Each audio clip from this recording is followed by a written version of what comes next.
How's it going, guys? I'm Aaron from PhoneDog.com, and I've got some more tablets to review. One of those is the Motorola DROID XYBOARD 8.2. Now, there's two XYBOARDs in the Droid family. There's the 8.2 and the 10.1, but specs are very similar. So you're looking at a 1.2 gigahertz dual-core processor over here, a 3,960 milliamp hour battery. It's got a 5 megapixel camera on the back, a front-facing 1.3 megapixel camera, and Android 3.2. So this is a new tablet on the scene, and it's a new display size as well, 8.2 inches. So it's veering off from that 7, 8.9, 9.7, and 10.1 scheme that we've seen so much over the years. So is this the device to get? Should you spend the money in the 2-year agreement and go with Verizon with LTE connectivity given the outages recently? We'll find out in the review. But first, some love to Best Buy Mobile for hooking us up with phones, tablets, and more. So when you walk in the Best Buy Mobile, you're going to walk out working. You get the XYBOARD, or let's say the Droid Razr, and you walk out working. They'll help you set up your email, your web, your YouTube settings, because we all know you love watching phone dog videos, right? Right.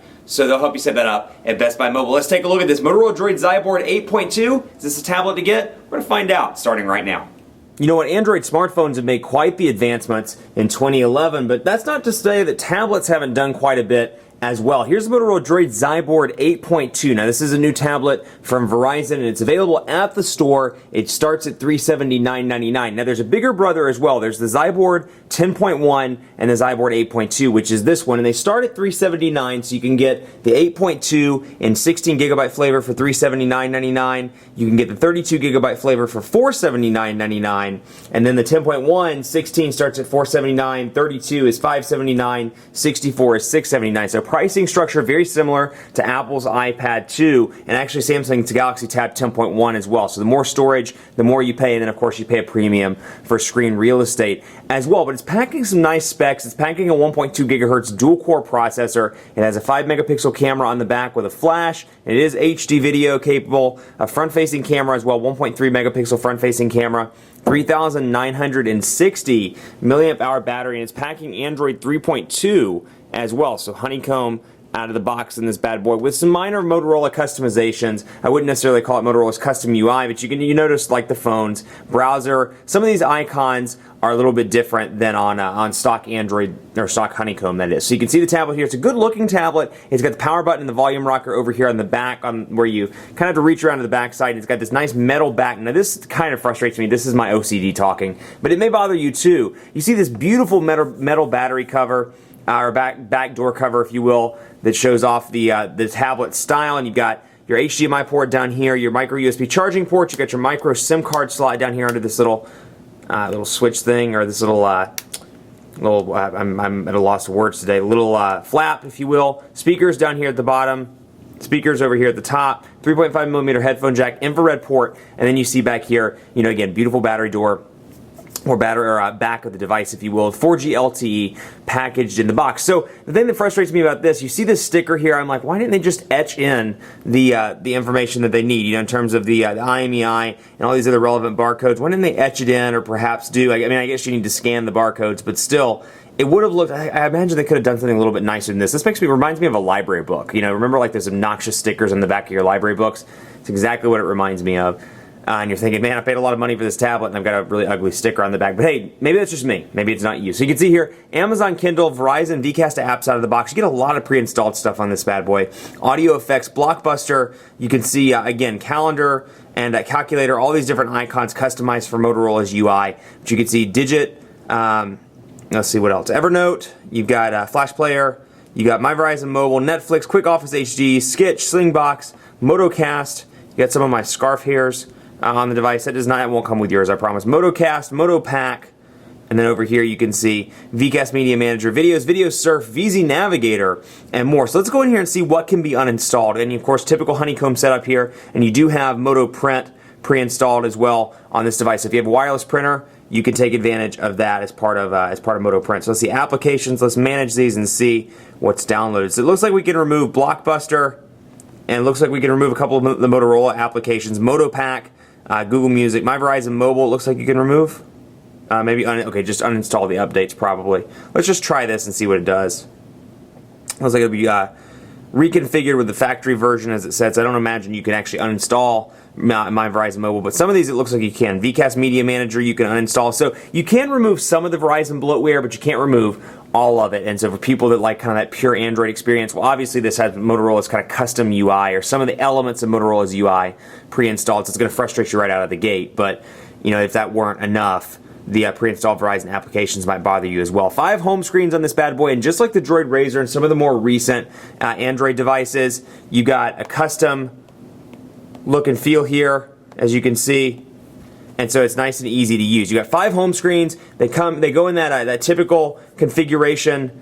And then over here you got your back button, your home button, and of course what's running. And then over here you have your 4G LTE connectivity along with your time, and then how much battery life is remaining, and of course your settings as well. You've got Google search here, and then you got your apps as well, like I just showed you. But of course, like in the typical Honeycomb Android 3.2 configuration, you've got the little icons that kind of show you what's next. Just a nice little feature of Android 3.2. Pick right back up on customization. You get some widgets out of the box with this bad boy as well. And it's funny because if you've seen my Galaxy Nexus reviews, my Galaxy Nexus dogfights, you can really see the influence Honeycomb has played on Ice Cream Sandwich. You know, you can see, for example, the widgets and the apps are all in one spot now in the menu. So when you go, you know, an Ice Cream Sandwich, for example, you click apps, instead of having my apps up here, the ones that I've downloaded, it shows the widgets, and you can kind of really see how it's naturally progressed from Gingerbread over. But anyway, you can see widgets here, and you get some decent ones out of the box. I particularly like the AccuWeather one, but you get bookmarks and calendar and some things as well. Email, Gmail, which I'll show you. I've already put some of these on the home screen, picture frame, and more. So I can come in here, and if I had pictures, just drag and drop to one of the 5 home screens. I guess I do have pictures on here, so I can bring these in. And we'll do that one, for example. Load up the image, and you can see I got to crop it to make it fit the picture frame.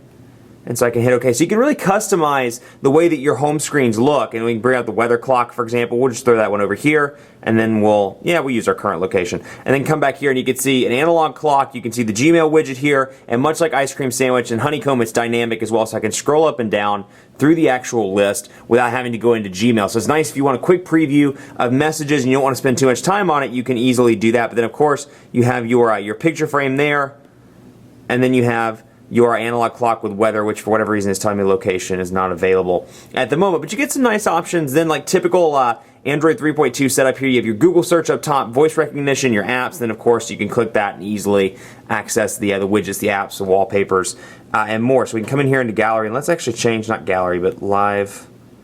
Let's not do a live one either. Let's just do a nice different wallpaper to kind of brighten up that background, because I noticed it's kind of looking a little shady on camera there. So we can see that's a little bit better. There we go. So you can kind of see the screen of the tablet a little bit better. So it's a nice display. 8.2 inches. You know, I've always said 8.9 is a decent sweet spot. 8.2 is maybe a little bit on the small side, but it's not too terribly bad. Now, let's take a look at browser. We're going to get our Google sign-in going here. And of course, this is running on Verizon's 4G LTE, which is having some network issues at the moment. They've had 4 outages, if my count's correct, this year. 1 way back in April, and 3 over the past few weeks. So it's starting to take its toll on Verizon. So you can see here, we'll go to phonedog.com, and you can see the keyboard, of course, in portrait and in landscape mode. And the beauty of having an 8.2 inch keyboard is you can meet your thumbs in the middle. It's easy to type on. So we can go over here to phonedog.com, for example, and let's go back, phonedog.com, and I can't type to save my life. phonedog.com, and you can see 4-row keyboard here. You got your .com shortcut, your space bar down there at the bottom, and then we'll load this up. And we'll take a gander. Now, again, running on 4G LTE, this is of course Wi-Fi capable as well, and you can use 3G if you're in an area where 4G isn't capable. It covers roughly 200 million Americans right now, with more to come in 2012. So you can see up here kind of your menu button of sorts, where I can easily see download, settings, I can add a new tab, and it works kind of similarly to the Chrome browser, which you can see the plus button here. I just click that and it brings up a new tab. So it gives you kind of a desktop-like experience here on this device, as opposed to what you see on the phone side. So we can go over here and we'll scroll up and down, and we'll use our pinch to zoom here. I want to get rid of this. Let's see if we can do this on the mobile. So there we go, perfect. And back out of that. And so you can see here the website. We can use pinch to zoom and see how responsive it is. Now it's relatively responsive. I see a little bit of a lag, and you may too, but a little bit laggy there. And of course, it's taking a while for everything to fill in here. But all in all, a relatively decent web performing device. Now you can see what I really like about Honeycomb in general, the tabs. I like the fact that I can easily switch back and forth just like I can on my desktop. But again, pinch to zoom, a little bit laggy. I've seen better performance on other competing tablets like the iPad 2 and like the Samsung Galaxy Tab 10.1, which performs very well in the browser department. But you can see, pinch to zoom seems to be a little bit laggy here. Now, again, new tabs, and then of course I can star it, I can search for stuff, and then I can bookmark it as well, refresh, and then of course forward and back are right there. So a bunch of quick and easy settings, and then we'll come down here to Google and we'll type in hey there, just so you can see what it looks like. Hey there, hey Arnold. Hey there Delilah. No, I hate that song. Anyway, so you can see what the keyboard looks like on the 8.2 inch display, and then of course your settings are a click away, and then you can go ahead and input languages and Android keyboard settings. So it's easy to use, and again, 8.2 inches, if you're like me and you like to use it in portrait mode, it's going to be pretty easy to type on over here because you can easily access the keyboard without having to reach too far across either way.